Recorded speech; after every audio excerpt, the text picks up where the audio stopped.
यह है दो भाइयों की कहानी जिनके बीच बहुत ही प्यार था। बचपन से जवान हो गए, शादियां हो गई, कभी एक दूसरे के बारे में बुरा नहीं सोचा।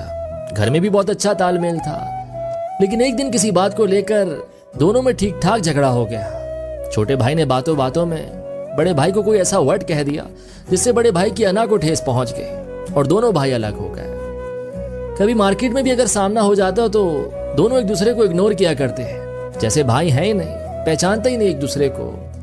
वक्त गुजरता गया और देखते ही देखते 8-10 साल गुजर गए। छोटे भाई की बच्ची बड़ी हो चुकी थी, उसकी शादी की डेट फिक्स हुई।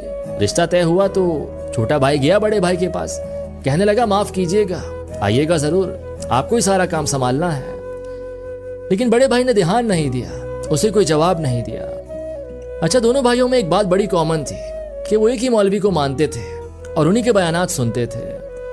छोटा भाई बयान सुनने गया तो वो इस दफा काफी उदास था। मौलवी साहब ने उसे उदास देखा तो उससे पूछा, बेटा क्यों परेशान हो? तो छोटे भाई ने उन्हें सब बताया कि भैया सुन नहीं रहे, समझ नहीं रहे हैं, माफी मांग रहा हूं लेकिन माफ नहीं कर रहे हैं। अगले दिन जब बड़ा भाई बयान सुनने गया तो मौलवी साहब ने उससे पूछा, तुम्हारे भाई की बेटी की शादी है, तुम जाओगे? तो बोला नहीं, उसने तो ये सब कर दिया था, फलानी फलानी 10 साल पुरानी एक एक बात बता डाली।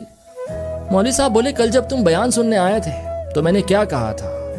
बड़े भाई ने दिमाग पर बहुत जोर डाला, सोचने लगा, लेकिन उसे कुछ याद ना आया। तो मौलवी साहब ने कहा कि एक दिन पहले तुम्हें एक अच्छी बात बताई, वो तुम्हें याद नहीं आ रही, और 10 साल पुरानी एक बुरी बात का तुमने एक एक लफ्ज याद करके रखा हुआ है, वर्ड टू वर्ड फर फर फर बता डाले।